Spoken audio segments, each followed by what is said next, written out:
Are white women too stupid to vote for anybody else?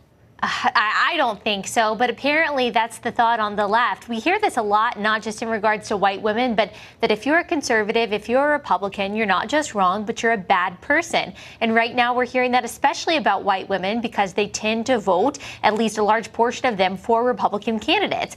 And what the left, and particularly leftist feminists, cannot understand is that it's not that we're voting against the sisterhood, it's not that we're voting against women's interests, it's that we have different values that we do think are in our best interest. We are pro-life. We are pro-Second Amendment. We are pro-secure borders. That's not bigotry. That's not immoral. They're just our values. You know, the thing is, I don't even feel comfortable reading the intro to this segment. I don't feel comfortable saying white women, black women, older men, younger men. We keep on segmenting ourselves and putting ourselves into boxes and categories. It's all counterproductive.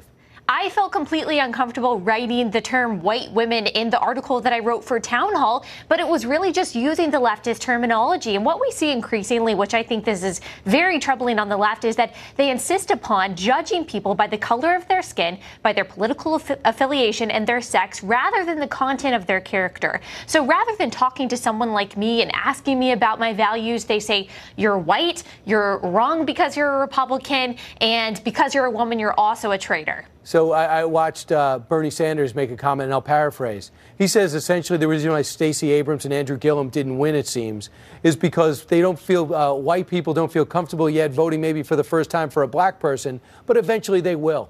How wrong is that to say, to write, to think?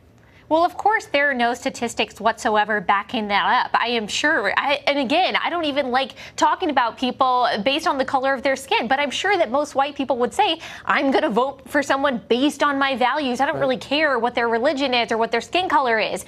But that's just not true on the left. It's about you have to fit into their ideology or else you're immoral. Allie, Stuckey, have a great weekend. Thanks so much for your insight. Thank you so much, Brian.